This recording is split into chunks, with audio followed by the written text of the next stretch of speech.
그날 저녁 식사 자리였다. 온 가족이 식탁에 둘러앉아 있었다. 내가 막 갈비찜 한 점을 집으려던 참이었다. 시어머니가 갑자기 젓가락을 식탁에 탁 내려놓으셨다. 나는 깜짝 놀라 손을 떨었고 갈비찜은 다시 접시로 떨어졌다. 서연아, 너한테 할 말이 있다. 시어머니의 목소리에는 거절을 용납하지 않는 단호함이 깃들어 있었다. 노는 나를 똑바로 쏘아보고 계셨다. 네가 지금 한 달에 800만 원 번다고 했지? 나는 심장이 덜컥 내려앉았다. 무슨 말씀을 하시려는 걸까? 그저 고개를 끄덕이며 네, 그 정도 돼요 라고 대답할 수밖에 없었다. 그럼 잘 됐네. 시어머니는 의자 등받이에 몸을 기대며 느긋하게 말씀하셨다. 네 형님 말이다. 집에서 애들 보느라 고생이 많잖니. 아주버님이랑 얘기 다 끝냈다.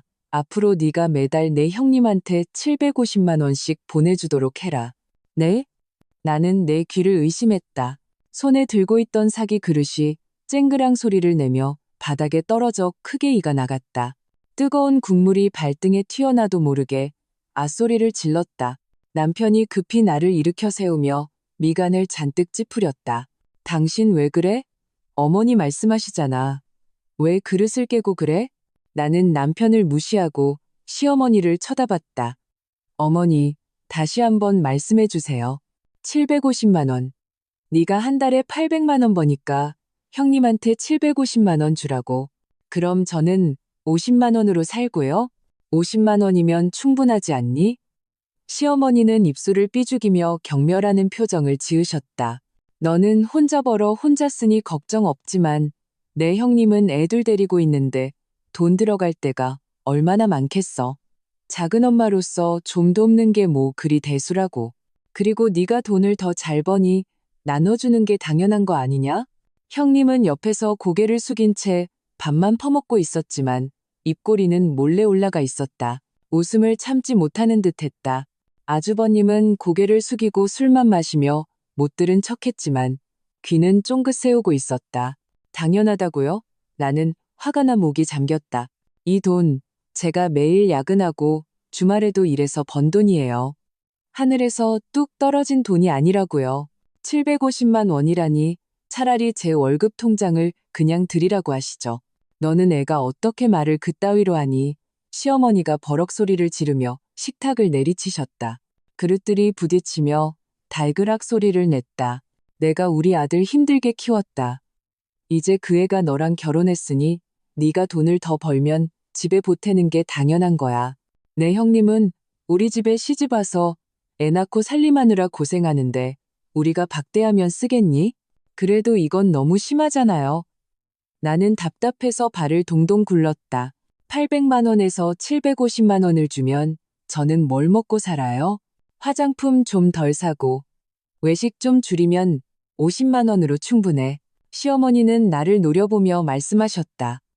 내가 말하는데 이 일은 이걸로 정해진 거다. 이번 달부터 돈 안 보내면 나를 무시하는 걸로 알겠다. 나를 시어머니로 모실 생각도 하지 마. 남편이 내 팔을 잡아 끌며 귓가에 대고 속삭였다. 목소리 좀 낮춰. 엄마도 다 가족을 위해서 그러시는 거지. 형님이 힘든 건 사실이잖아. 일단 알겠다고 해. 당신도 그게 당연하다고 생각해? 나는 그의 손을 뿌리치고 믿을 수 없다는 듯 그를 쳐다봤다. 750만 원이야. 5만 원, 10만 원이 아니라고. 당신 제정신이야? 한 가족끼리 뭘 그렇게 따져. 그도 목소리를 높였다. 엄마가 말씀하셨잖아. 다 애들을 위해서라고. 그냥 좋은 일 한다고 생각해. 나는 식탁에 둘러앉은 이 사람들을 보았다. 당당하게 요구하는 시어머니, 옆에서 거드는 남편, 이득을 챙기려는 아주버님과 형님. 갑자기 마음이 싸늘하게 식었다. 이게 어디 저녁 식사 자리인가. 명백히 나를 계산에 넣고 버린 홍문연, 홍문옌이지. 내가 아무 말도 안 차. 시어머니는 내가 동의한 줄 알고 형님에게 눈짓을 보냈다. 들었지? 이제 내 동서가 동의했으니 너희 집 생활비는 걱정 안 해도 되겠다. 형님은 그제야 고개를 들고 가식적으로 말했다. 어머, 너무 미안해서 어쩌죠? 조금만 덜 받아도 되는데 뭘 덜 받아. 시어머니가 즉시 말을 잘랐다. 줘야 할 건 줘야지. 동서가 돈을 더 버니 더 책임져야 하는 거야. 나는 그 자리에 서 있었다. 발등의 화상은 불에 댄 듯 아팠고 마음속의 불길은 그보다 더 뜨거웠다. 월급 800만 원 중 750만 원을 내놓으라니. 세상에 이런 법이 어디 있나. 나는 심호흡을 하고 시어머니를 뚫어지게 쳐다봤다. 이 돈 못 드립니다. 뭐라고? 시어머니의 눈이 동링처럼 커졌다. 이 750만 원 저는 못 드립니다. 나는 또박또박 말했다. 목소리는 떨렸지만 고집스러운 기운이 묻어났다. 누가 주고 싶으면 주라 하세요. 저는 안 줍니다. 말을 마치고 나는 뒤돌아 밖으로 나갔다. 등 뒤로 시어머니의 녹이 어린 욕설과 남편의 한숨 소리가 들려왔다. 나는 돌아보지 않았다. 마음속에는 단 하나의 생각뿐이었다. 이 일은 절대 받아들일 수 없어. 문을 박차고 나가 아파트 화단에 한참 쭈그려 앉아 있었다. 가을바람에 얼굴이 시렸다. 핸드폰이 7번 넘게 울렸다. 전부 남편에게서 온 전화였다. 나는 짜증이 나서 전원을 꺼버렸다. 달이 떠오를 때쯤에야 나는 느릿느릿 집으로 향했다. 복도 입구에 다다르자 남편이 벽에 기대 담배를 피우고 있었다. 발밑에는 담배꽁초가 수북했다. 어디 갔었어? 그가 담배를 비벼 끄며 쉰 목소리로 물었다. 엄마 단단히 화나셨어. 저녁도 안 드셨다고. 그분이 화나시든 말든 저랑 무슨 상관이에요? 나는 계단을 올라갔다. 750만 원이라니. 차라리 당신 월급을 전부 형님한테 주라고 하시지 그래요? 내 월급으론 뭘 할 수 있다고. 남편이 내 뒤를 따랐다. 그냥 나 좀 도와준다고 생각하면 안 돼? 엄마가 그러시는데 나중에 아주버님이 천천히 갚을 거라고. 천천히가 언젠데요? 나는 걸음을 멈추고 그를 돌아보며 쏘아붙였다. 아주버님은 평생 제대로 된 직장 한번 다녀본 적 없는데 뭘로 갚아요? 내가 바보인 줄 알아요? 그럼 어쩌자는 건데. 남편도 버럭 소리를 질렀다. 온 집안을 뒤집어 놔야 속이 시원해? 내가 중간에서 얼마나 힘든 줄 알아? 우리는 계단에서 한참을 다퉜다. 결국 그가 한숨을 쉬었다. 내가 부탁할게. 일단 한 달만 줘보면 안 될까? 내 체면 좀 살려줘. 뒤실은 내가 해결할게. 나는 그의 충혈된 눈을 보았다. 마음이 무언가에 꽉 막힌 듯 답답했다. 사실 그가 말하는 뒤실 해결이 빈말이라는 걸 알고 있었다. 하지만 정말 이혼까지 가야 하나 생각하니 조금 망설여졌다. 집에 돌아오니 시어머니와 형님은 이미 자고 있었다. 거실 등은 아직 켜져 있었고 식탁 위 그릇들은 치워지지 않은 채였다. 내가 깼던 그릇 조각도 바닥에 그대로 있었다. 나는 쭈그려 앉아 그 조각을 줍다가 이가 나간 부분에 손가락을 베었다. 피가 맺히는 것을 보니 아픔에 눈물이 핑 돌았다. 밤새 뒤척이다 잠을 이루지 못했다. 몰래 핸드폰을 꺼내 엄마에게 전화를 걸었다. 엄마. 하고 부르자마자 눈물이 터져 나왔다. 그 사람들이 너무 나를 괴롭혀. 엄마는 전화기 저편에서 내가 우는 것을 다 듣고 한참 침묵하시더니 말씀하셨다. 울지 마라. 우는 건 문제 해결에 도움이 안 돼. 엄마 말 들어. 내일 그 사람들이 말한 대로 750만 원을 보내줘. 네, 내가 잘못 들었나 싶었다. 엄마, 그건 750만 원이에요. 저는 한 달에 50만 원으로 살아야 한다고요. 뭘 먹고 살아요? 알아. 엄마의 목소리는 차분했다. 하지만 네가 지금 버티면 그 사람들은 분명 난리를 칠 거야. 그러면 동네 사람들 모두 네가 불효한다고 생각하게 될걸. 일단 보내줘. 보내고 나서 이체 내역을 캡처해서 나한테 보내. 보낼 때 형님 생활비라고 꼭 메모를 남기고. 왜요? 이해할 수 없었다. 엄마 말 들으면 틀림없어. 그냥 연기한다고 생각해. 일단 그 사람들 뜻대로 해줘. 뒤실은 엄마가 생각해 볼게. 명심해. 절대 그 사람들이랑 싸우지 말고 네가 싫어하는 티도 내지 마. 전화를 끊고 나는 천장을 보며 멍하니 누워 있었다. 마음속으로는 100번도 더 싫었지만 엄마는 단 한 번도 나를 해롭게 한 적이 없었다.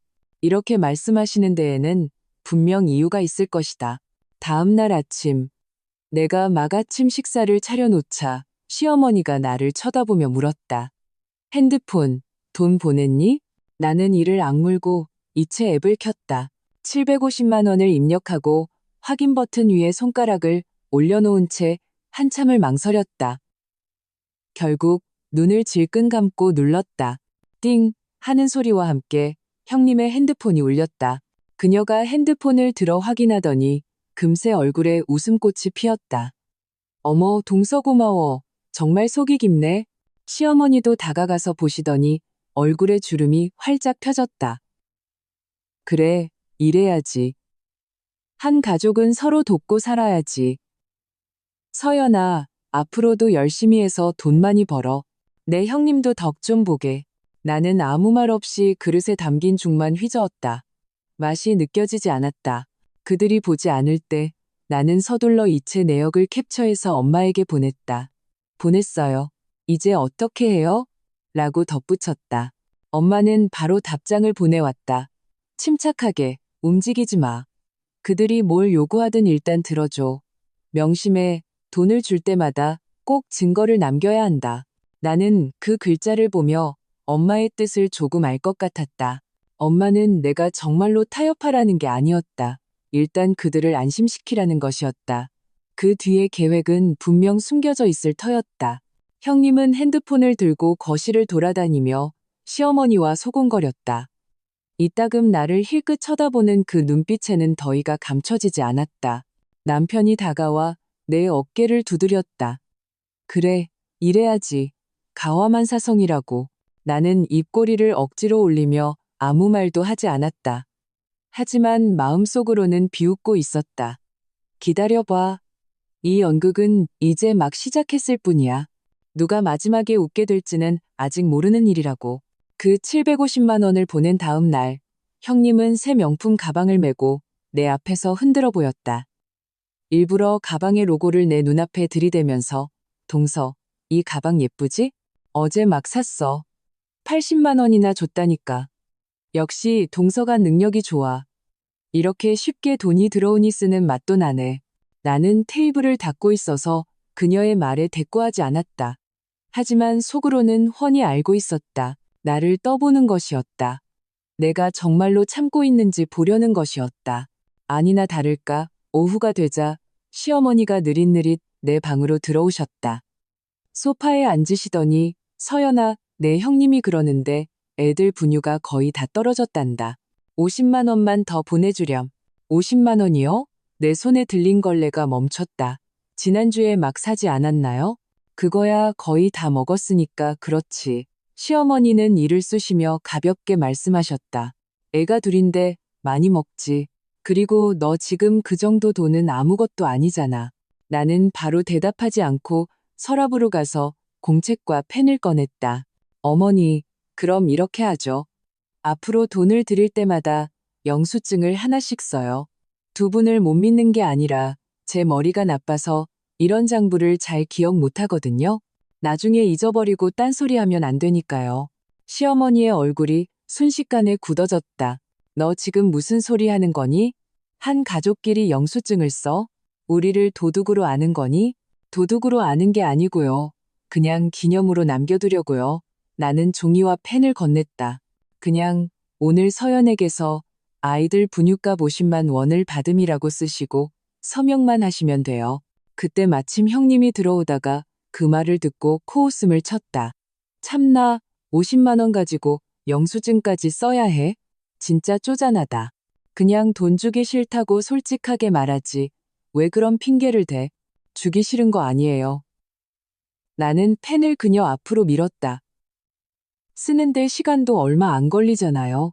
안 그러면 제 기억력으로는 며칠 뒤에 달라고 하셨을 때 제가 드렸다고 하면 서로 말이 달라 싸움만 나잖아요. 감정 상한다고요. 시어머니는 한참 나를 노려보셨다. 결국 형님이 참지 못하고 펜을 확 낚아챘다. 쓰면 되지. 누가 무섭대? 종이 쪼가리가 밥 먹여주나. 그녀는 휘갈겨 쓴 뒤 종이를 내 앞에 휙 던졌다. 나는 집어들고 보니 돈 50만 원 받음이라고만 쓰여 있었다.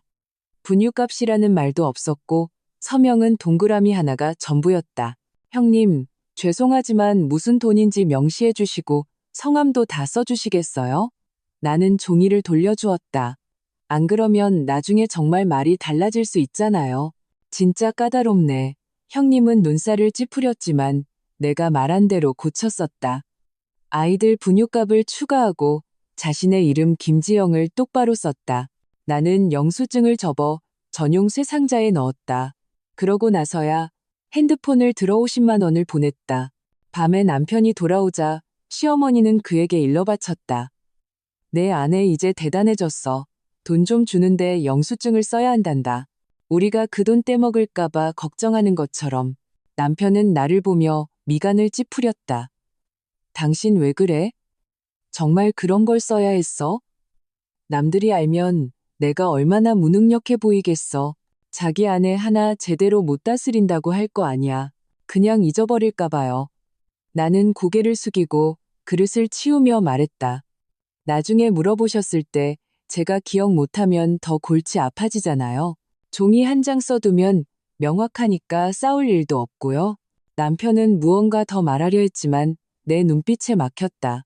그는 누가 옳고 그른지는 상관없이 무조건 자기 엄마와 형 편만 드는 사람이었다. 그에게 말해봤자 소용없었다. 며칠 지나지 않아 시어머니는 또 돈을 요구하러 오셨다. 아주버님이 아이들 등하교를 시킬 전동 스쿠터를 사고 싶다며 30만 원을 달라고 하셨다. 나는 여전히 같은 방식으로 공책과 펜을 꺼냈다. 어머니, 영수증 하나만 써주세요. 아주버님 전동 스쿠터 값으로 서연에게 30만 원을 받음이라고요. 이번에 시어머니는 별말 없이 쓰셨다. 내 돈을 받는 게 그리 쉽지 않다는 걸 깨달으신 모양이었다. 쓰면 되지. 어차피 돈만 받으면 그만이니까. 그녀는 펜을 받아들고 삐뚤빼뚤하게 쓴 뒤 나에게 이렇게 쓰면 되냐고 묻기까지 했다. 나는 영수증을 받아 접어서 쇠 상자에 넣었다. 이 상자 안에는 벌써 3장의 증거가 있었다. 750만 원 이체 내역 캡처본 인쇄물, 50만 원 분유값 영수증, 30만 원 전동 스쿠터 값 영수증. 나는 상자를 잠가옷장 가장 깊숙한 곳에 넣어두었다. 엄마의 말이 떠올랐다. 급하게 생각하지 마라. 지금은 쓸모없어 보이는 것들도 나중에는 다 쓸모가 있을 때가 온다. 역시나 며칠 지나지 않아 형님이 또 찾아왔다. 자기 엄마 생신인데 금팔찌를 사드리고 싶다며 200만 원을 달라고 했다. 200만 원이요? 나는 놀란 척했다. 금팔찌가 그렇게 비싸요? 요즘 금값이 얼마나 비싼데. 형님은 내 팔에 매달려 흔들었다. 착한 동서, 내가 효도하게 좀 도와줘. 나중에 내가 동서한테 정말 잘할게. 나는 종이와 펜을 꺼냈다. 알겠어요. 보내드릴게요. 대신 늘 하던 대로 영수증 하나만 써주세요. 형님은 이번에는 아무 말 없이 재빨리 쓰고는 돈을 빨리 보내달라고 재촉했다. 나는 돈을 보내고 그녀가 기뻐하며 떠나는 뒷모습을 보며 속으로 비웃었다. 지금은 내가 바보 같고 종이 쪼가리 하나 쓰는 게 쓸모없다고 생각하겠지. 하지만 그들은 모를 거야. 이 종이 쪼가리들과 이체 내역들이 나중에 이 판을 뒤집을 나의 무기라는 것을 엄마가 말씀하셨다. 이런 탐욕스러운 사람들을 상대할 때는 그들 스스로 증거를 내 손에 쥐어주게 만들어야 한다고. 나는 그 쇠 상자를 만졌다. 묵직했다. 이 안에는 영수증뿐만 아니라 그들 가족의 탐욕과 나의 인내가 담겨 있었다. 이게 충분히 쌓이면 그때가 바로 계산할 때다. 그날은 내가 쉬는 날이라 은행 계좌 잔액을 확인해 보려고 했다. 이번 달에 돈이 얼마나 남았나 보려고. 앱을 켜는 순간 나는 눈이 튀어나올 뻔했다. 500만 원이 비어 있었다. 손이 떨려 서둘러 거래 내역을 확인했다. 사흘 전에 이체된 것으로 되어 있었고 수취인은 시어머니의 이름이었다. 나는 서재를 향해 소리쳤다. 목소리가 갈라졌다. 박민준 씨, 당신 일이 좀 나와 봐. 남편이 태블릿을 들고 뛰어나오며 짜증 섞인 얼굴로 말했다. 왜 소리를 지르고 그래? 깜짝 놀랐잖아. 내 통장에서 500만 원이 사라졌어. 당신이 보낸 거지? 나는 핸드폰을 그의 얼굴에 들이밀었다. 그의 눈빛이 흔들리더니 머리를 극적였다. 아, 그거 엄마가 아주버님 사업 좀 해보려는데 자본금이 부족하다고 해서 내가 일단 좀 뺏어드렸어. 뺏어드렸다고? 나는 화가 나 온몸이 떨렸다. 그거 내 결혼 전 모아둔 돈이야? 나한테 말은 하고 썼어? 당신한테 말하면 허락했겠어? 남편도 목소리를 높였다. 겨우 500만 원 가지고 뭘 그렇게 화를 내? 엄마가 나를 이만큼 키워주셨는데 내가 형 좀 돕는 게 뭐 어때서? 돕는 것도 이런 식으로 돕는 건 아니지. 나는 핸드폰을 가리켰다. 매달 750만 원씩 생활비, 50만 원 분유값, 30만 원 스쿠터값, 200만 원 금팔찌값, 이제는 500만 원까지. 당신 내 가족은 내 피를 다 빨아먹을 작정이야? 어떻게 말을 그렇게 해? 남편은 미간을 찌푸렸다. 한 가족끼리 서로 돕는 게 당연한 거 아니야? 우리 형이 어렵게 사는데 내가 동생으로서 어떻게 보고만 있어. 그래도 내 돈을 몰래 빼가는 건 아니지. 나는 화가 나 눈물이 터져 나왔다. 당신은 나를 존중하긴 해. 우리가 다투는 사이 시어머니가 밖에서 돌아오셨다. 돈 문제로 싸우는 것을 듣자마자 즉시 아들 편을 들었다. 서연아, 그건 네가 잘못 생각하는 거다. 부부 사이의 돈은 다 공동재산 아니니? 우리 민준이가 나한테 돈 좀 보낸 게 뭐 그리 큰일이라고. 그건 제 결혼 전 예금이에요. 그 사람이랑 상관없는 돈이라고요. 나는 소리쳤다. 결혼하면 한 가족이지 무슨 결혼 전후를 따져. 시어머니는 남편을 감쌌다. 그리고 그 돈은 내 아주버님 사업하라고 준 거다. 나중에 돈 벌면 너한테 좋은 일 안 생기겠니?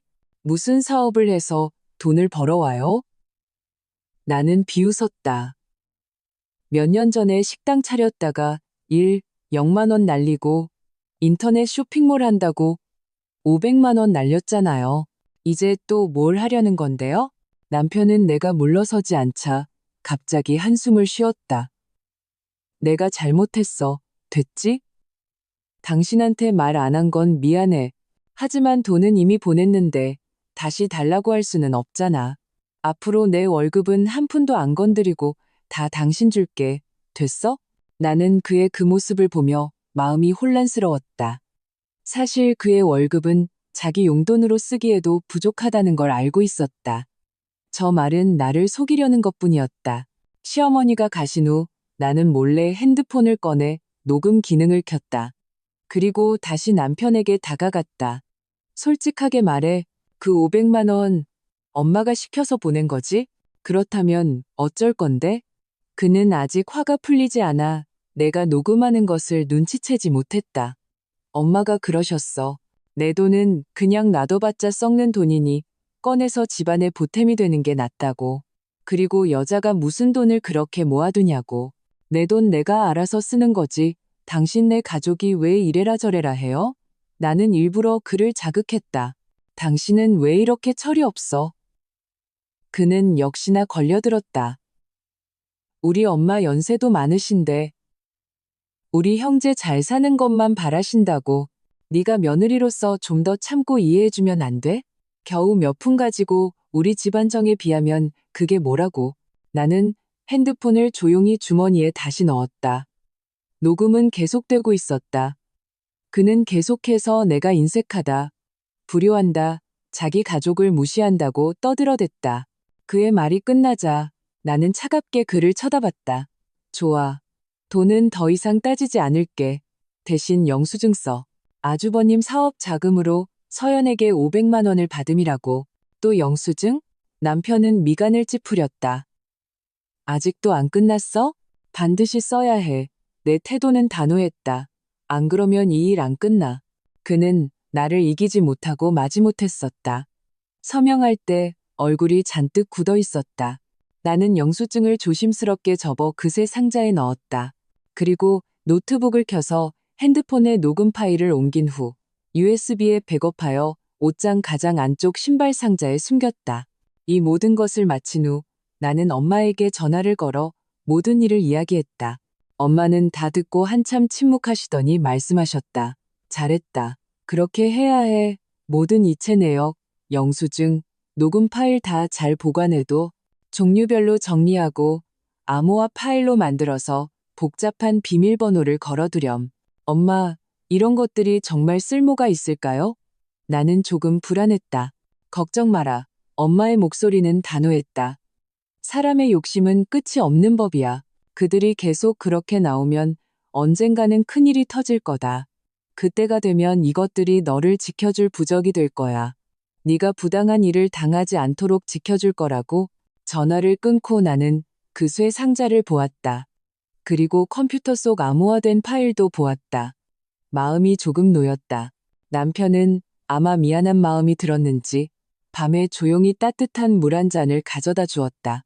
말은 없었지만 눈빛에는 비위를 맞추려는 기색이 역력했다. 나는 그를 무시했다. 이것은 일시적인 현상일 뿐이라는 것을 잘 알고 있었다. 시어머니와 형님이 이곳에 있는 한, 그들의 탐욕이 채워지지 않는 한, 이런 일은 분명히 또 일어날 것이다.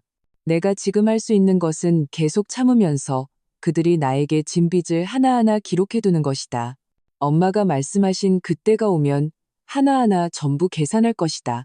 그날 저녁 식탁에서 시어머니가 밥을 몇 숟갈 뜨시더니 갑자기 젓가락을 내려놓고 나를 뚫어지게 쳐다보셨. 서연아, 너랑 상의할 일이 있다. 나는 심장이 덜컥 내려앉았다. 불길한 예감이 들었다. 손에 쥔 젓가락을 무심코 꽉 쥐었다. 네 아주버님, 그 전동 스쿠터 말이다. 애들 태우고 다니기엔 너무 불편해. 비바람 다 맞고 다니잖니? 시어머니는 느긋하게 말씀하셨다. 아주버님이랑 얘기해봤는데 3천만 원짜리 차를 한 대 사려고 한다. 내 생각은 어떠니? 3천만 원이요? 나는 입에 있던 밥을 뿜을 뻔했다. 어머니, 농담 아니시죠? 지난번 그 500만 원도 아직 해결 안 됐는데 이제 3천만 원이라니요? 그 500만 원은 사업 자금이고 나중에 벌어서 갚을 돈이지. 시어머니는 얼굴색 하나 변하지 않고 말씀하셨다. 이 차는 필수품이야. 애들이 둘인데 맨날 고생시킬 수는 없잖아. 그냥 애들을 위해서라고 생각해. 애들을 위해서라도 이렇게 할 수는 없죠. 나는 젓가락을 내려놓았다. 3천만 원은 작은 돈이 아니에요. 제가 아무리 많이 벌어도 이렇게는 감당 못해요. 네가 한 달에 800만 원 버는데 석 달만 모으면 되잖아. 뭐가 감당이 안 돼? 시어머니는 입술을 삐죽였다. 내가 보니 너는 일부러 핑계대는 거야. 집에 보태기 싫은 거지. 그때 남편이 옆에서 내 발을 툭 찼다. 조용히 하라는 신호였다. 목소리 좀 낮춰. 엄마도 다 아주버님을 위해서 그러시는 거지. 그냥 사드리자. 당신도 사야 한다고 생각해? 나는 고개를 돌려 그를 노려봤다. 그럼 당신 그 낡은 차 팔아서 형님 보태드리지 그래? 내 차를 팔면 나는 뭘 타고 다녀? 남편은 미간을 찌푸렸다. 나는 회사까지 거리가 멀어서 차 없으면 안 돼. 당신은 다르잖아. 회사가 가까워서 전동 스쿠터 타고 다녀도 되잖아. 결국 나만 참으면 된다는 거네? 나는 화가 나 손이 떨렸다. 당신네들은 나를 현금 인출기로 생각하는 거죠? 어떻게 말을 그따위로 해? 시어머니가 버럭 소리를 지르며 식탁을 내리치셨다. 무슨 현금 인출기야. 우리는 한 가족이야. 네가 아주버님을 도우면 나중에 그가 내 은혜를 잊겠니? 그가 성공하면 너한테 좋은 일 안 생기겠어? 그분이 언제 성공하는데요? 나는 비웃었다. 몇 년 전에 마트 차린다고 800만 원 날리고 그 후에는 양식장 한다고 200만 원 날렸잖아요. 이제 또 사업한다고 500만 원 이제 막 투자했는데 아직 소식도 없잖아요. 그건 예전에 경험이 없어서 그런 거고 시어머니는 아들을 감싸듯 말했다. 이번엔 달라. 아는 사람이랑 같이 건자재 사업하는 거라 분명 돈 벌 거야. 나는 그와 더는 다투기 싫어 자리에서 일어나려 했다. 남편이 내 팔을 확 잡아챘다. 흥분하지 말고 진정하고 얘기해. 엄마도 다 좋은 뜻으로 그러시는 거잖아. 일단 우리 돈을 좀 모아보자. 나한테 200만 원 있으니까 당신이 800만 원만 더 내서 차부터 사자. 안 내? 나는 그의 손을 뿌리쳤다. 내고 싶으면 당신 혼자 내. 나는 이 돈 안 내. 그날 밤 우리는 또 한바탕 싸웠다. 남편은 문을 박차고 객실로 가버렸고 밤새 돌아오지 않았다. 이 일은 그렇게 끝날 줄 알았다. 그런데 이틀 후 내가 회사에서 회의를 하고 있는데 안내 데스크 직원이 갑자기 문을 두드리고 들어와 내게 퀵서비스 서류를 건넸다. 이서연 팀장님, 퀵서비스 왔는데 청구서 같아요. 나는 봉투를 뜯어보고는 거의 기절할 뻔했다. 자동차 영업소에서 온 청구서였다. 3천만 원짜리 차 한 대가 적혀 있었고 수령인은 내 이름, 결제 방식은 월말 결제라고 되어 있었다. 이거 누가 보낸 거예요? 나는 화가 나 떨리는 목소리로 물었다. 안내 데스크 직원이 말했다. 방금 퀵서비스 기사님이 팀장님 형님께서 보내셨다고 하더라고요. 빨리 결제 안 하면 위약금 문다고 전해달라고 하셨어요. 주변 동료들이 다가와 구경하며 이상한 눈초리로 쳐다봤다. 서연 씨, 새 차 샀나 봐? 옆자리 김대리가 웃으며 물었다. 3천만 원짜리네. 통 크다. 제가 산 거 아니에요. 저희 형님이. 나는 말을 끝맺지 못하고 얼굴이 확 달아올랐다. 이 일을 말하기가 너무 창피했다. 그날 오후 회사 전체에 우리 형님이 나에게 3천만 원짜리 차를 사라고 강요했다는 소문이 퍼졌다. 뒤에서는 내가 흡혈귀 같은 시댁에 시집 갔다는 둥, 내가 너무 무기력해서 꽉 잡혀 산다는 둥 수군거렸다. 나는 자리에 앉아 가시방석에 앉은 듯했다. 화가 나고 억울했다. 괴로워하고 있는데 핸드폰이 울렸다. 엄마였다. 엄마 하고 부르자마자 눈물이 터져 나왔다. 나는 청구서 얘기를 엄마에게 했다. 엄마는 전화기 저편에서 한참 침묵하시더니 말씀하셨다. 울지 마라. 우는 건 문제 해결에 도움이 안 돼. 엄마 말 들어. 그 돈 절대 주면 안 돼. 하지만 정면으로 부딪히지도 마. 그냥 요즘 회사 자금 사정이 안 좋아서 월급이 밀렸다고 둘러대. 일단 기다리라고 해. 기다려요? 그들이 기다릴까요? 나는 흐느끼며 말했다. 기다릴지 말지는 그들 사정이고 너는 일단 버텨. 엄마의 목소리는 차분했다. 명심해. 그들이 무슨 말을 하든 절대 져주지 말고 싸우지도 마. 그 청구서는 잘 보관해둬. 그것도 증거가 될 테니까. 전화를 끊고 나는 마음이 조금 놓였다. 하지만 시어머니와 형님의 그 얼굴, 그리고 동료들의 이상한 눈빛을 생각하니 숨이 막힐 듯 답답했다. 퇴근 후 집에 돌아오자마자 시어머니가 현관에서 나를 막아섰다. 그 차값 왜 아직 결제 안 했니? 영업소에서 전화 왔었어. 계속 안 내면 소송 건다고 하더라. 돈 없어요. 나는 신발을 갈아 신으며 차갑게 말했다. 돈이 없다고? 시어머니의 눈이 커졌다. 네가 한 달에 800만 원을 버는데 돈이 없다는 걸 누가 믿어? 내가 보니 너는 일부러 그러는 거야. 최근에 회사 프로젝트에 문제가 생겨서 월급이 한참 밀렸어요. 나는 거짓말을 했다. 못 믿으시겠으면 민준 씨한테 물어보세요. 그 사람도 알아요. 그때 남편이 방에서 나오며 말했다. 무슨 월급이 밀려? 나는 서둘러 그에게 눈짓을 보냈다.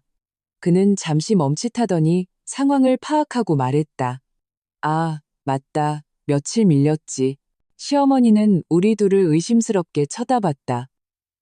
진짜야, 가짜야? 너희 둘이 짜고 나 속이는 거 아니지?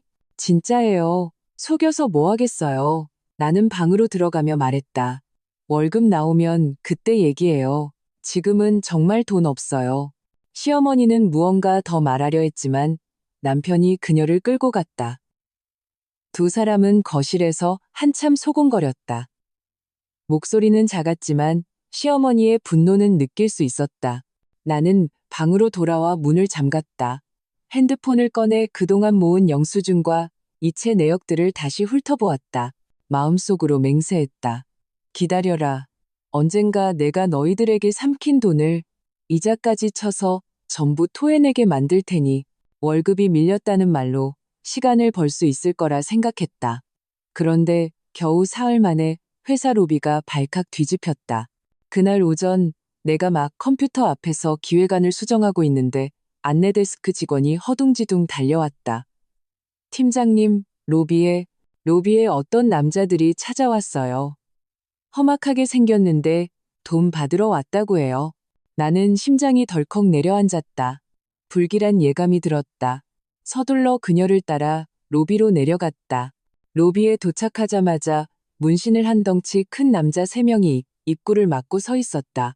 그중 한 명은 손에 종이를 들고 있었는데 거기에는 박민수 빚 5천만 원 당장 갚아라라고 쓰여 있었다. 박민수는 우리 아주버님 이름이었다. 당신이 박민수 재수씨 맞지?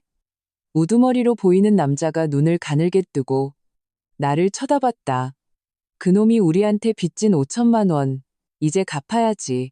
그분이 빚진 돈이 저랑 무슨 상관이에요? 나는 애써 태연한 척하며 말했다. 그분한테 가서 찾으세요. 찾으라고? 그놈은 벌써 잠수 탔어. 남자가 한 발짝 다가왔다. 침이 내 얼굴에 튈 것 같았다. 그놈이 그랬어. 이 돈은 당신이 갚을 거라고. 재수씨가 한 달에 800만 원씩 버는 능력자라. 이 정도 돈은 껌값이라고 하더군. 주변 동료들이 모두 구경하러 몰려와 수군거렸다. 내 얼굴이 불타는 듯 뜨거워져 쥐구멍에라도 숨고 싶었다. 그 사람 말은 효력 없어요. 저는 그 빚을 갚을 의무가 없어요. 나는 이를 악물고 말했다. 의무가 없다고? 남자가 비웃었다. 그럼 그놈이 당신 돈으로 투자한 건 왜 의무가 없다고 말 안 해? 우리가 다 알아봤어. 그놈이 최근에 쓴 돈, 투자한 돈 전부 당신이 준 돈이더군. 소란이 커지자 회사 보안 요원들이 달려와 그 남자들을 밖으로 내보내려 했다.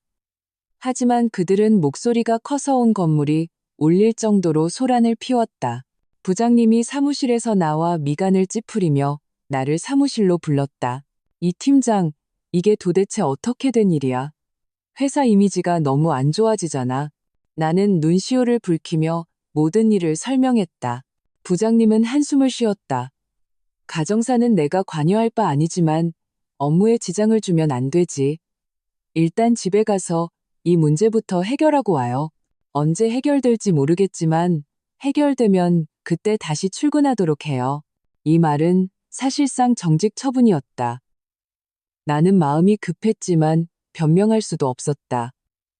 그저 고개를 끄덕일 수밖에 없었다. 부장님 사무실을 나오자 그 남자들은 여전히 건물 아래에서 버티고 있었다. 동료들이 나를 보는 눈빛은 더욱 이상해졌다. 나는 고개를 숙이고 서둘러 짐을 챙겼다. 이 지긋지긋한 곳을 빨리 벗어나고 싶었다. 회사 정문을 나서자마자 시어머니와 형님이 길가에 서 있는 것이 보였다. 형님은 울고불고 난리였다. 서연아, 너 드디어 나왔구나. 시어머니가 내 팔을 확 잡아챘다. 내 아주버님이 빚진 돈 네가 빨리 갚아줘. 안 그러면 저 사람들이 매일 와서 난리를 칠 텐데 그럼 내 직장도 잃게 될 거야. 제가 왜 그 빚을 갚아요? 나는 그녀의 손을 뿌리쳤다. 본인이 투자하겠다고 나선 건데 저랑 무슨 상관이에요? 왜 상관이 없어? 형님이 울면서 말했다. 그 500만 원 당신이 준 거잖아.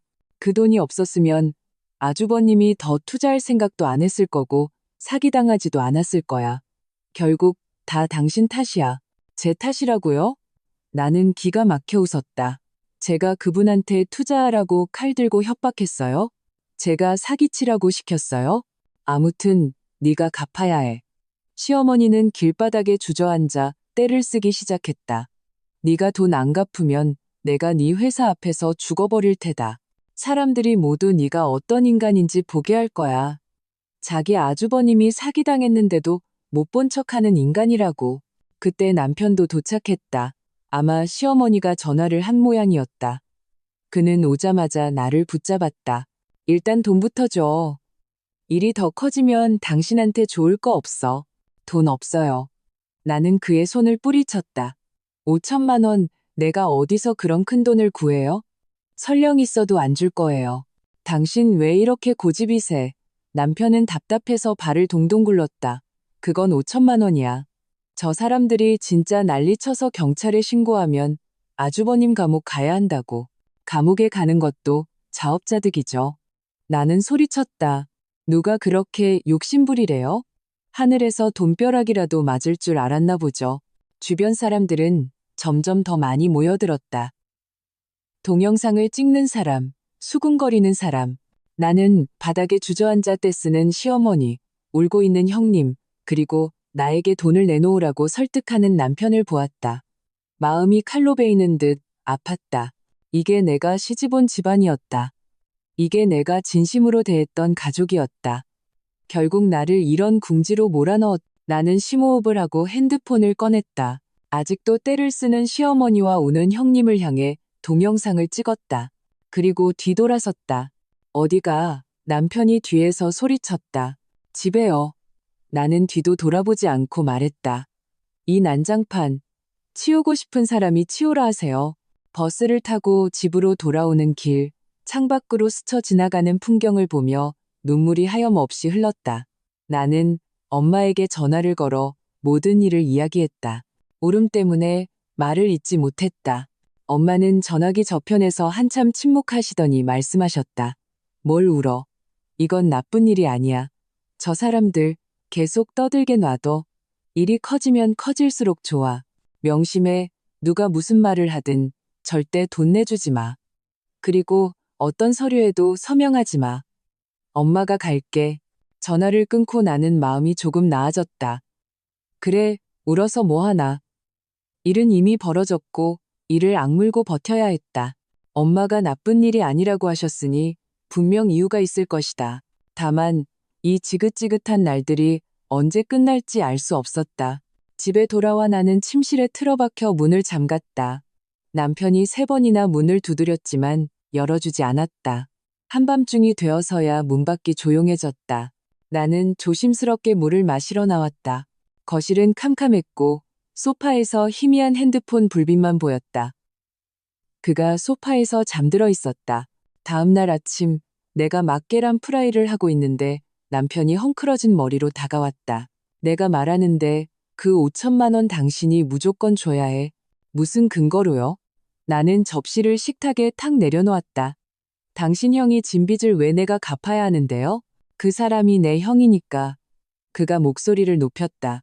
엄마가 어제 밤새 우셨어. 눈이 퉁퉁 부었다고. 엄마가 그렇게 힘들어 하시는 걸 보고도 마음이 편해? 그럼 나는요? 내 눈시울이 붉어졌다. 나는 당신네 가족 때문에 직장도 잃고 동료들 손가락질 받는데 당신은 내 마음 아픈 건 안 보여요? 직장은 다시 구하면 되잖아. 엄마가 만약 화병으로 쓰러지기라도 하면 당신이 책임질 수 있어? 그는 서랍을 뒤져 차키를 찾았다. 나는 몰라. 당신 오늘 무조건 돈 마련해. 안 그러면 이 결혼 끝이야. 끝내요 그럼. 나도 화가 치밀어 올랐다. 누가 무서워할 줄 알아요? 나도 이 생활 진작에 지긋지긋했다고. 그는 잠시 멈칫했다. 내가 이렇게 맞받아칠 줄은 몰랐던 모양이다. 문을 박차고 나가면서 후회하지 마 라고 소리쳤다. 그렇게 문을 나선 후 사흘 동안 집에 돌아오지 않았다. 시댁에 가 있을 게 뻔했다. 아마 지금쯤 어떻게 나를 압박할지 계획을 짜고 있을 것이다. 역시나 나흘째 되는 날 오후 시어머니가 형님을 데리고 찾아왔다. 큰 가방들을 거실에 휙 던져놓고 시어머니가 소파에 앉아 당당하게 말했다. 서연아, 민준이가 우리 집에서 지내기 불편해서 나랑 내 형님이 너랑 며칠 같이 살려고 왔다. 온 김에 너도 좀 설득하고.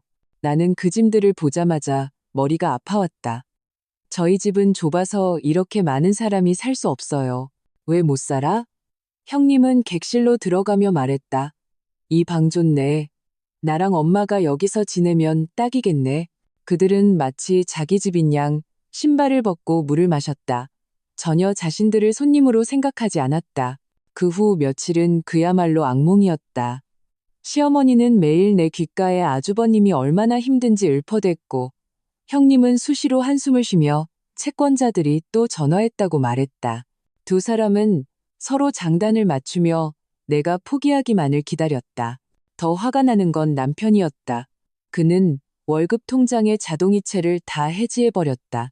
집에는 수도, 전기, 가스 요금 고지서가 산더미처럼 쌓였지만 그는 묻지도 않았다. 내가 은행에 가서 확인해 보니 그의 통장에 있던 돈은 전부 시어머니 계좌로 옮겨져 있었다.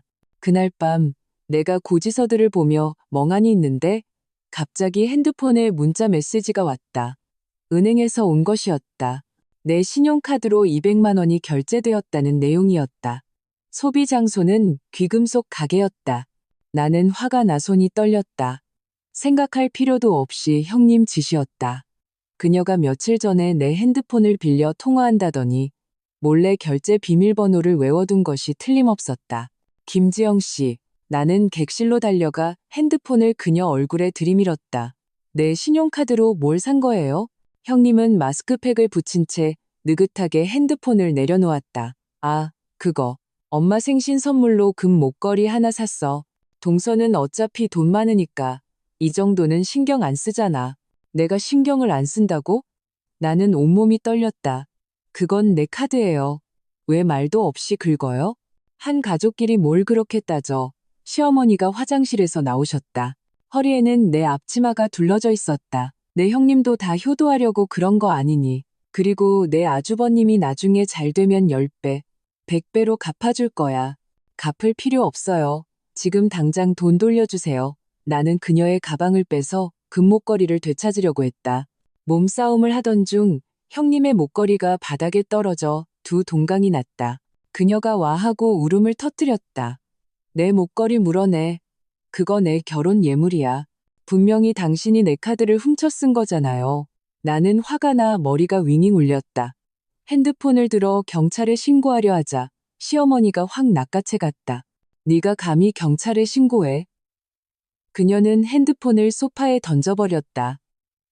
네가 감히 신고하면 내가 여기서 머리 밟고 죽어버릴 테다. 네가 시어머니 죽인 며느리라는 오명을 쓰게 만들 거야. 나는 떼를 쓰며 난리치는 두 모녀를 보며 갑자기 극심한 피로를 느꼈다. 이 생활은 한편의 코미디 같았고 나는 그 안에서 놀아나는 광대였다. 밤에 침대에 누워 뒤척이다 잠을 이루지 못했다. 핸드폰을 꺼내 엄마에게 메시지를 보냈다. 엄마, 나 이혼하고 싶어. 엄마는 바로 전화를 걸어오셨다. 나는 엄마 하고 부르자마자 울음이 터져 그동안의 억울함을 모두 쏟아냈다. 바보 같은 딸아, 뭘 울어? 엄마의 목소리는 따뜻했다. 이혼은 나중 문제고 일단 엄마 말 들어. 내일 당장 은행 가서 신용카드 분실 신고하고 모든 은행카드 비밀번호 다 바꿔. 그 사람들이 그렇게 난리를 치고 싶어? 그럼 치게 놔둬. 일이 커지면 커질수록 좋아. 왜요? 나는 흐느끼며 물었다. 일이 커져야 동네 사람들이 그들이 어떤 사람인지 알게 되지. 엄마는 한숨을 쉬었다. 명심해. 지금은 네가 그들에게 매달리는 게 아니야. 그들이 너라는 현금 인출기 없이는 못 사는 거라고. 저렇게 실컷 떠들고 나면 그때는 그들이 불안해질 거야. 전화를 끊고 나는 밤새 고민했다. 엄마 말이 맞았다. 내가 왜 이 고통을 참아야 하지? 다음 날 아침 일찍 은행에 가서 신용카드 분실 신고를 하고 모든 은행 카드 비밀번호를 복잡한 조합으로 바꿨다. 그리고 그동안 모은 이체 내역, 영수증, 녹음 파일을 클라우드에 백업해 두었다. 집에 돌아오니 시어머니는 소파에 앉아 해바라기 씨를 까먹고 있었다. 내가 들어오는 것을 보고도 눈도 깜빡하지 않았다. 돈은 마련했니? 나는 신발을 갈아 신으며 무심하게 말했다. 돈 없어요. 여기서 지내는 게 불편하시면 돌아가세요. 그녀 손에 있던 해바라기 씨 껍질이 바닥에 파삭 떨어졌다. 너 방금 뭐라고 했어? 돈 없다고요. 그리고 앞으로 한 푼도 안 드릴 거예요. 나는 거실로 걸어가 고지서들을 그녀 앞에 밀어놓았다. 이 요금들은 박민준 씨더러 직접 내라고 하세요. 시어머니는 화가 나 부들부들 떨더니 테이블 위에 물컵을 집어 나에게 뿌리려 했다. 나는 몸을 틀어 피했다. 물은 벽에 쏟아져 짙은 얼룩을 남겼다. 지울 수 없는 오점처럼. 시어머니의 물컵이 벽에 부딪히는 순간 남편이 문을 열고 들어왔다. 그는 이 난장판을 보고 미간을 찌푸리며 물었다. 또 왜 그래? 내 아내가 우리를 쫓아내려고 해. 시어머니는 바닥에 주저앉아 허벅지를 치며 울었다. 돈을 안 주겠대. 우리더러 잘 죽으라고 저주까지 했다고. 봐, 나를 이렇게 화나게 하잖아. 아이고, 내 심장이야. 남편이 나를 노려봤다. 당신 좀 참으면 안 돼? 꼭 이렇게까지 해야겠어? 내가 참으라고요? 나는 벽에 물자국을 가리켰다. 저분이 나한테 물컵 던진 건 안 보여요? 당신 형님이 내 신용카드 훔쳐 쓴 건 못 본 척하고요? 박민준 씨, 당신 눈은 숨쉬기용으로 달고 다녀요? 어떻게 말을 그렇게 해? 그가 다가와 내 팔을 잡으려 했지만 나는 뿌리쳤다. 나 건드리지 마. 나는 한 발짝 물러섰다. 당신이랑 할 말 없어. 저분들을 내보내든가 아니면 우리 이혼하든가. 이혼? 그는 하늘이 무너질 듯한 농담을 들은 것처럼 웃었다. 네가 나랑 헤어져서 무슨 좋은 꼴을 보겠다고? 너 같은 성격, 나 아니면 누가 받아주겠어? 좋은 꼴을 볼지 아닐지는 해봐야 알죠. 나는 침실로 들어가 문을 잠가버렸다. 그들이 밖에서 아무리 문을 두드려도 열지 않았다. 아마 강경책이 통하지 않는다고 생각했는지 다음날 시어머니는 갑자기 태도를 바꿨다. 죽을 끓여 내 방문 앞에 가져와서는 서연아, 어제는 엄마가 잘못했다. 마음에 담아두지 마라. 와서 죽 좀 먹어. 식으면 마서. 나는 문 너머로 말했다. 됐어요. 배 안 고파요.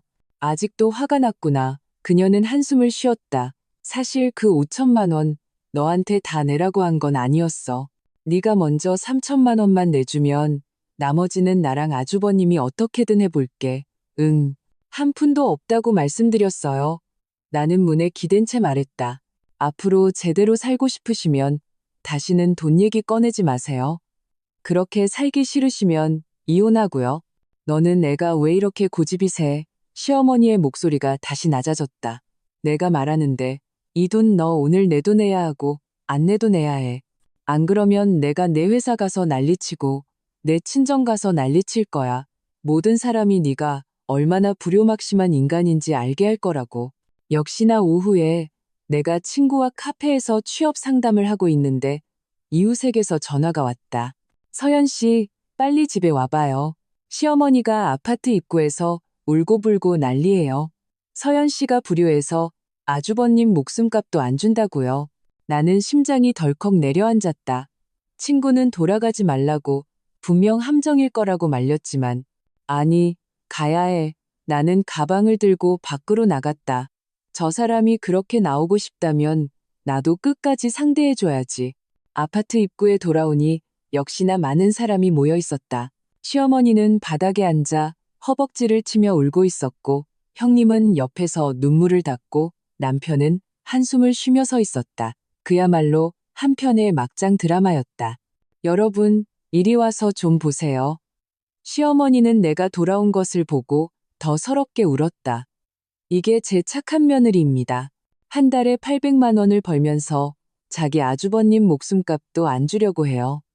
아주버님이 감옥에 가게 생겼는데 자기는 아무 일 없는 사람처럼 저러고 있어요.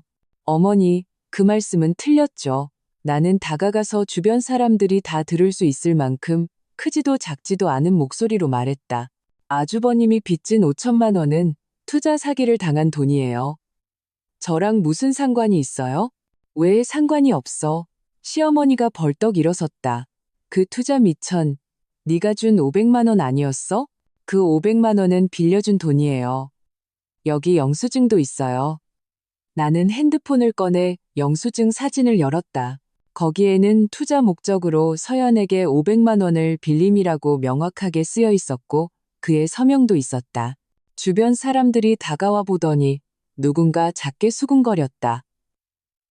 빌린 돈도 영수증을 쓰다니 이 집안 관계가 별로 안 좋은가 보네. 형님이 다급하게 말했다. 거짓말 마. 그 돈은 네가 자발적으로 준 거잖아. 자발적으로 줬다고요? 나는 비웃으며 녹음 파일을 틀었다. 지난번 남편이 몰래 내 돈 500만 원을 보냈다고 실토했던 그 녹음이었다. 여러분, 들어보세요. 이건 제 남편이 한 말이에요. 엄마가 나 키우느라 고생했는데 내 그깟 돈이 뭐라고라고 했죠? 녹음이 흘러나오자 남편의 얼굴이 새빨개졌다. 내 핸드폰을 뺏으려 했지만 나는 피했다. 그리고 이것도요. 나는 이체 내역을 열었다. 매달 생활비 750만 원, 분유값 50만 원, 전동 스쿠터값 30만 원, 금팔찌값 200만 원. 이 돈들을 다 합치면 이미 3천만 원이 넘어요. 제가 도대체 얼마나 더 드려야 효도하는 건가요? 주변의 수군거림이 더 커졌다. 누군가 시어머니를 가리키며 말했다. 며느리가 줄 만큼 줬구먼. 너무 욕심이 과하시네. 맞아? 어디 시동생이 집 사는데 형수가 돈 내는 법이 있어? 시어머니의 얼굴이 불그락푸르락했다. 무언가 더 말하려 했지만 사람들의 수군거림에 묻혔다. 아마 내가 이렇게 대중 앞에서 모든 것을 폭로할 줄은 몰랐던 모양이었다. 그 자리에 어쩔 줄 모르고 서 있었다. 남편이 나를 끌며 말했다. 집에 가서 얘기해. 여기서 망신당하지 말고. 망신당하는 건 제가 아니에요. 나는 그의 손을 뿌리쳤다. 탐욕스럽고 남을 현금 인출기로 아는 사람들이죠. 말을 마치고 나는 뒤돌아섰다. 등 뒤로 시어머니의 분노에 찬 욕설이 들려왔지만 나는 돌아보지 않았다. 마음속으로는 한숨 돌렸다. 이 전쟁의 첫 번째 라운드는 내가 이긴 것 같았다.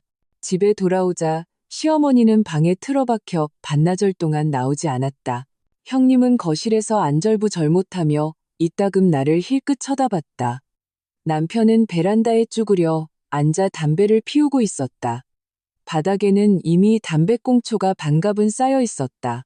나는 내 짐을 챙기기 시작했다. 내 옷, 화장품을 캐리어에 넣었다. 말이 이 지경까지 왔으니 더 이상 같이 살 필요가 없었다. 뭐 하는 거야? 남편이 내 캐리어를 보고 달려와 뺏었다. 어디 가려고? 내가 어디 가든 당신이랑 상관없어요. 나는 캐리어를 되찾았다. 이 생활 더는 못하겠어요. 이혼해요. 난 동의 못해?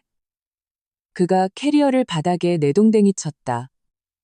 엄마가 이미 한 발 물러섰는데 당신은 뭘 더 바라는 거야? 한 발 물러섰다고요? 나는 비웃었다. 아파트 입구에서 떼쓰고 난리친 게 물러선 거예요? 당신 내 가족이 나를 계산에 넣고 현금 인출기 취급한 게 물러선 거냐고요? 그건 계산이 아니라 한 가족끼리 서로 돕는 거였어. 그는 얼굴이 새빨개져서 소리쳤다. 당신은 왜 그걸 이해 못해? 나는 이해 못해요. 나는 신분증을 가방에 넣었다. 내가 아는 건 돕는 것 및 빠진 독에 물 붓는 게 아니고 효도는 자신을 팔아넘기는 게 아니라는 거예요. 이 결혼 나는 무조건 이혼할 거예요. 당신이 동의 안 하면 법원에 소송 걸 거예요. 한창 다투고 있는데 시어머니가 갑자기 방에서 나왔다. 눈이 붉었다.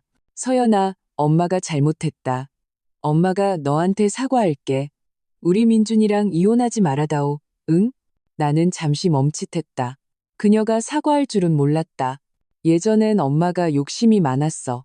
엄마가 잘못했어. 그녀가 다가와 내 손을 잡으려 했지만 나는 피했다. 그 5천만 원, 이제 너한테 강요 안 할게. 앞으로 돈 달라고도 안 할게. 그냥 우리 민준이 봐서라도 한 번만 더 기회를 주면 안 되겠니?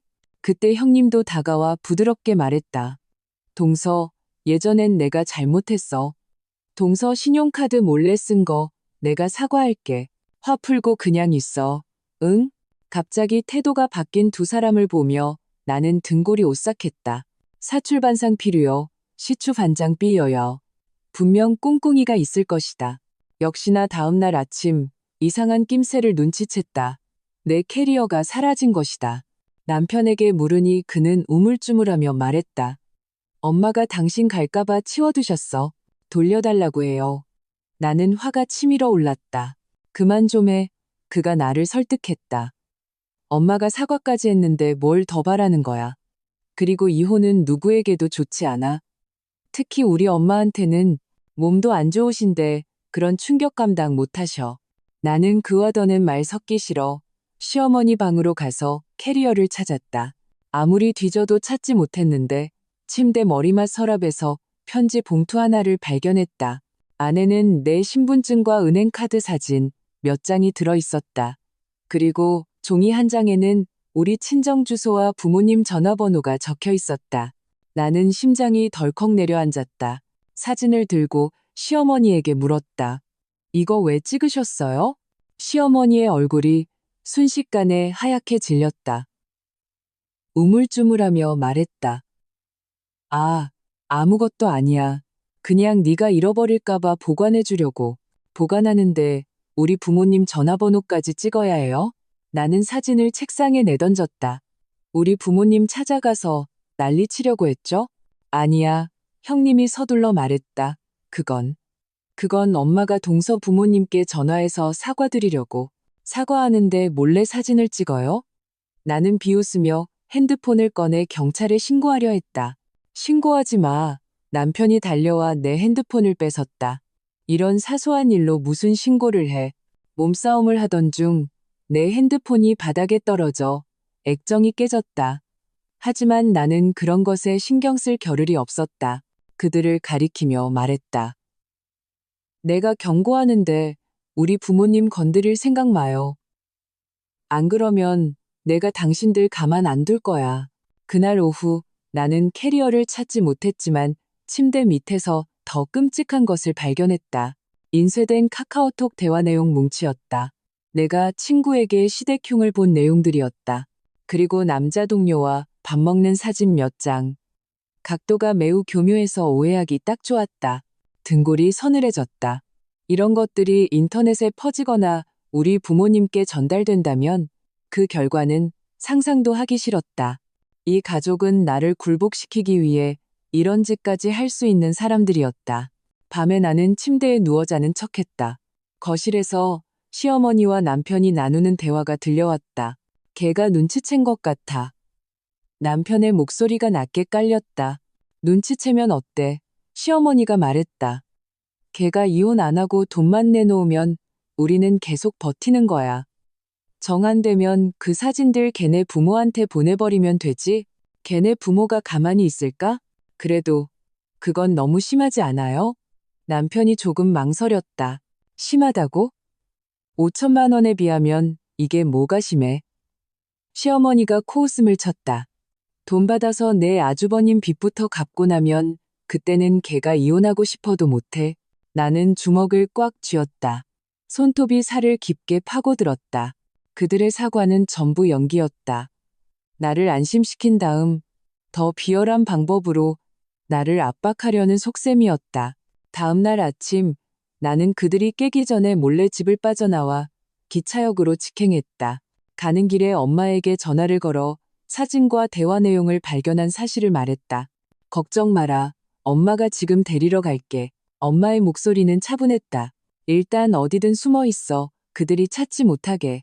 그들이 그렇게 비열하게 나온다면 우리도 더는 봐줄 필요 없어. 전화를 끊고 나는 가장 빠른 엄마 집행 기차표를 샀다. 대합실에 앉아 창밖을 보며 만감이 교차했다. 이 막장 드라마는 이제 끝내야 했다. 더 참다가는 파괴되는 것은 나 자신일 것이다. 기차가 움직일 때 남편에게서 문자가 왔다. 어디야? 빨리 돌아와. 엄마 심장병 도져서 지금 병원 응급실이야. 나는 문자를 보고 비웃으며 그의 모든 연락처를 차단했다. 그들의 연기, 나는 더 이상 믿지 않을 것이다. 나는 엄마 집에서 사흘을 숨어 지냈다. 남편에게서는 80통이 넘는 전화가 왔지만 하나도 받지 않고 모두 차단했다. 나흘째 되던 날 아침 초인종이 울렸다. 현관문 렌즈로 보니 남편과 시어머니였다. 손에는 과일을 들고 간절한 표정을 짓고 있었다. 엄마는 그들을 들여보냈지만 표정은 좋지 않았다. 여긴 어쩐 일이세요? 저희 집은 딸을 계산에 넣는 사람들은 환영하지 않습니다. 어머님, 저희가 사과드리러 왔습니다. 시어머니는 과일을 식탁에 놓으며 말했다.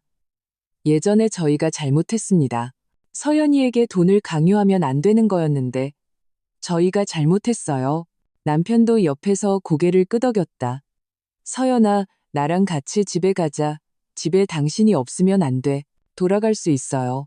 나는 방에서 걸어 나오며 인쇄된 이혼 합의서를 손에 들고 있었다. 이것부터 서명하세요.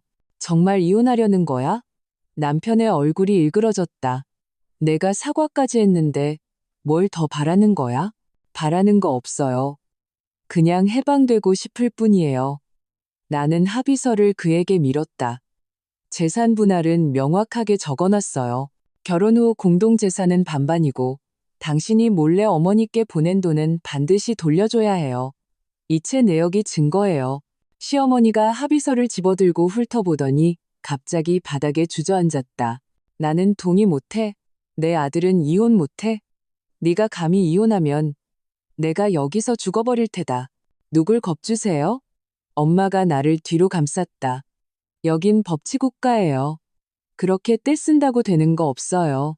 당초에 서연이한테 돈 내놓으라고 윽박지를 때 이런 날이 올 거라곤 생각 못 하셨어요? 대치 상황에서 초인종이 다시 울렸다. 이번에는 경찰이었다. 이웃이 시끄러운 소리를 듣고 무슨 일인가 싶어 신고한 것이었다. 경찰은 상황을 파악한 후 시어머니에게 진정하고 대화로 풀라고 권했다. 시어머니는 경찰이 오자 더는 떼를 쓰지 못하고 분에 찬 얼굴로 돌아갔다. 남편은 그 뒤를 따르며 떠나기 전 원망 가득한 눈빛으로 나를 쳐다봤다. 엄마, 고마워요. 나는 경찰이 떠나는 뒷모습을 보며 마음이 놓였다. 뭘 고마워. 엄마가 내 편 안 들어주면 누가 들어주겠니? 엄마는 내게 따뜻한 물을 따라주셨다. 이 결혼은 반드시 해야 해. 그리고 깨끗하게 해야지. 네게 속한 돈 한 푼도 빼앗기면 안 돼. 그 후 나는 이혼 소송 준비로 바쁜 나날을 보냈다. 증거를 정리했다. 그 영수증들, 녹음 파일, 이체 내역, 그리고 시어머니가 몰래 찍은 사진들까지 모두 법정 증거가 되었다. 변호사는 증거를 보고 말했다. 이 증거들이면 충분합니다. 순조롭게 이혼할 수 있을 뿐만 아니라 빼돌려진 재산도 되찾을 수 있을 겁니다. 개정일 시어머니와 형님도 왔다. 법정 밖에서 시끄럽게 떠들며 내가 은혜도 모르는 인간이라고 욕했다. 판사가 조용히 하라고 하자 그제야 잠잠해졌다. 법정에서 남편은 여전히 변명하려 했다. 그 돈은 빌린 것이지 보낸 게 아니라고. 하지만 변호사가 엄마가 나 키우느라 고생했는데 내 그깟 돈이 뭐라고라고 말한 녹음 파일을 들자 그의 얼굴이 하얗게 질렸다. 판사는 최종적으로 이혼을 허가하고 남편이 한 달 내에 몰래 빼돌린 1억 5천만 원을 반환하며 결혼 후 재산은 반반으로 나누라고 판결했다. 법원을 나오니 햇살이 눈부셨다. 나는 심호흡을 했다. 온몸이 가벼워진 기분이었다. 남편은 멀지 않은 곳에 서서 무언가 말하려다 결국 돌아섰다. 시어머니와 형님은 옆에서 법원이 불공평하다고 욕을 퍼붓고 있었다. 나는 그들을 무시하고 엄마 손을 잡고 말했다. 엄마, 우리 훠궈 먹으러 가요. 축하 파티예요. 그래. 엄마가 웃으며 고개를 끄덕였다. 엄마가 다 생각해뒀지. 네가 이혼하면 우리 여행 가서 제대로 쉬자. 훠궈를 먹으며 끓어오르는 붉은 국물을 보니 문득 이런 생각이 들었다. 지난 날들은 마치 이 냄비 속 찌꺼기 같았다. 보기에는 역겹지만 건져내고 나면 깨끗해진다.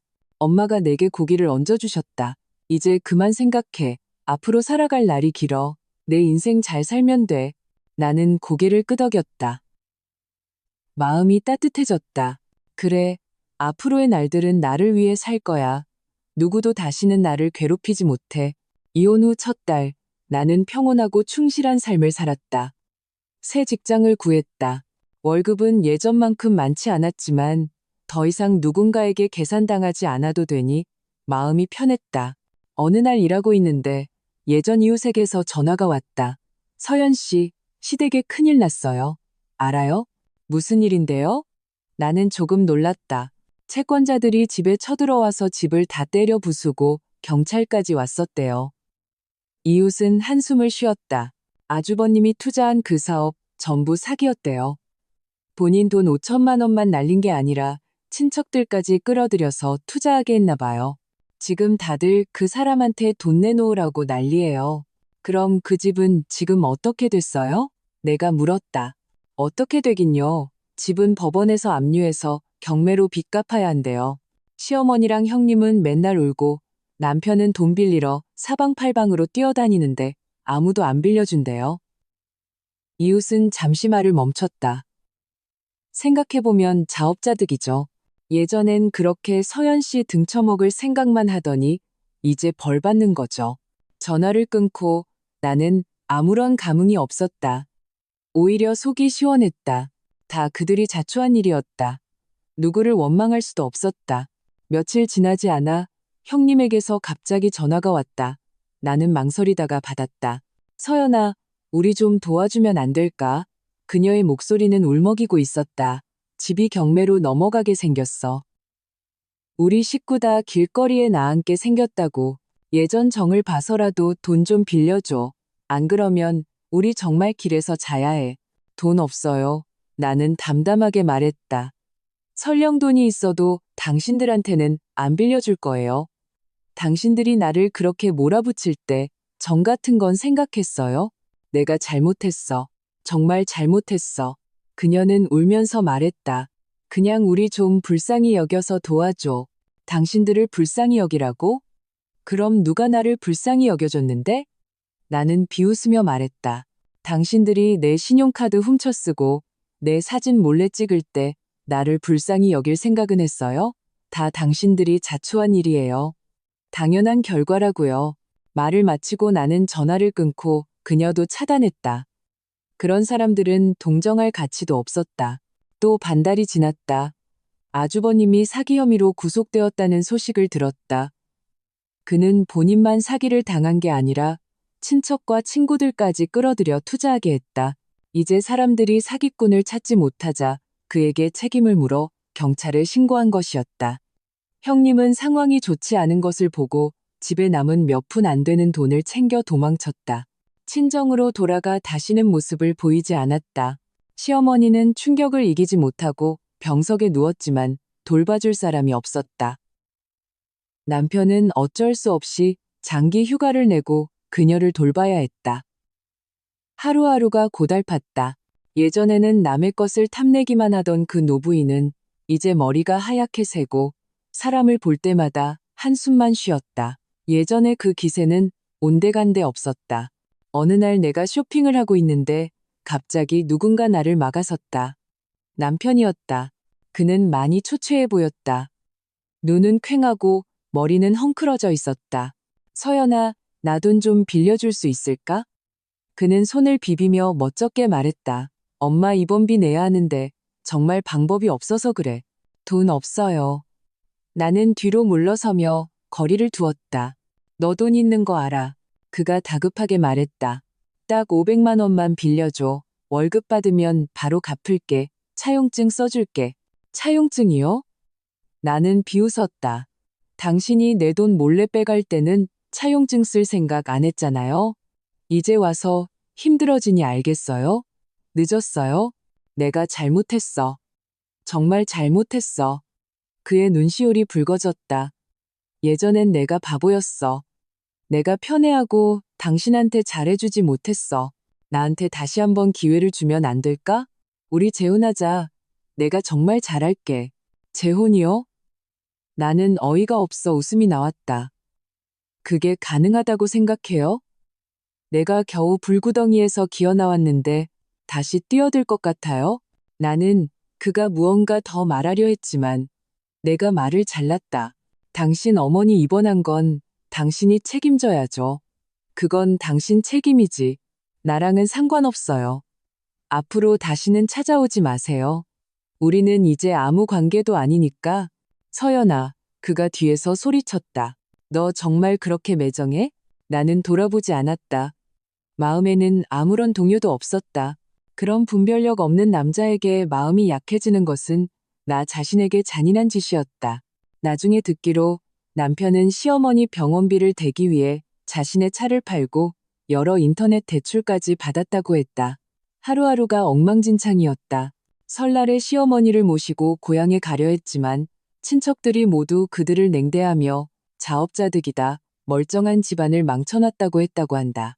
시어머니는 병원에서 매일 남편을 무능하다고 욕하고 형님을 무정하다고 욕하고 아주버님을 한심하다고 욕하다가 결국 자신을 중환자실로 몰아넣었다. 마지막 남은 돈까지 다 썼지만 목숨을 구하지는 못했다. 남편은 시어머니의 장례를 치른 후 완전히 외톨이가 되었다. 빚더미에 앉아 외지로 일하러 떠났다고 한다. 공사장에서 벽돌을 나르며 개처럼 힘들게 산다고. 예전에 그 기세는 온데간데 없다고 들었다. 가끔 예전 이웃을 통해 그의 소식을 들을 때 나는 아무런 감정이 없었다. 동정도 증오도 없었다. 마치 모르는 사람의 이야기를 듣는 것 같았다. 어느 날 엄마가 우리 집에 오셔서 직접 만드신 돼지고기 장조림을 가져다 주셨다. 나는 입에 기름이 묻도록 맛있게 먹었다. 천천히 먹어. 아무도 안 뺏어 먹어. 엄마가 웃으며 휴지를 건네주셨다. 요즘 보니 안색이 참 좋다. 예전보다 훨씬 생기 있어 보여. 그럼요.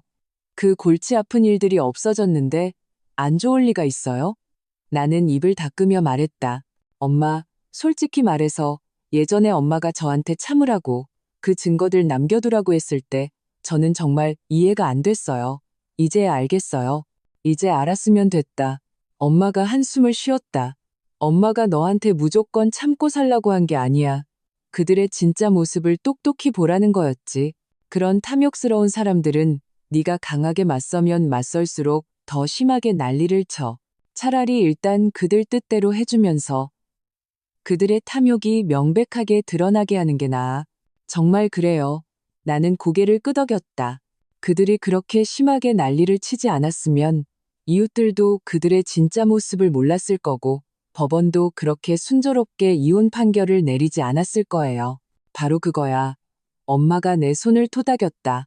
그런 사람들을 상대할 때는 정면으로 부딪히면 안 돼. 지혜롭게 해야지. 그들이 작은 이익을 탐내지. 그럼 탐내게 놔둬. 그러다 보면 더 큰 이익을 탐내게 되고 결국 자기 꾀에 자기가 넘어가는 거야. 네가 해야 할 일은 그들이 이익을 챙기는 증거를 잘 남겨두는 거야. 그들이 실컷 난리를 치고 나면 그때 증거를 꺼내서 아무 말도 못하게 만드는 거지. 나는 엄마를 보며 문득 엄마가 정말 대단하다고 생각했다. 이 한 발 물러서서 이기는 전략은 정말 명수였다.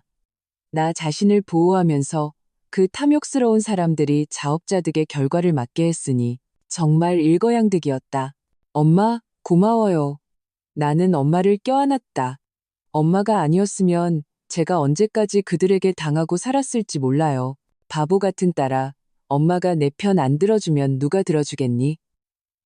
엄마가 내 등을 토닥였다. 앞으로는 눈 똑바로 뜨고 내 인생 잘 살아. 그게 뭐보다 중요해. 나는 고개를 끄덕였다. 마음이 활짝 열리는 기분이었다. 그래, 인생은 내 것이다. 가치 없는 사람들을 위해 시간과 에너지를 낭비할 필요 없다. 그 탐욕스러운 사람들은 언젠가 자신의 탐욕에 잡아먹히게 될 것이다. 내가 해야 할 일은 내 삶을 잘 살아가는 것, 멋지게, 아름답게 사는 것이다. 창밖의 햇살이 좋았다. 나는 멀리 보이는 고층 빌딩들을 보며 마음에 희망이 가득 차오르는 것을 느꼈다. 앞으로의 길은 길다. 나는 분명 점점 더 잘 살게 될 것이다.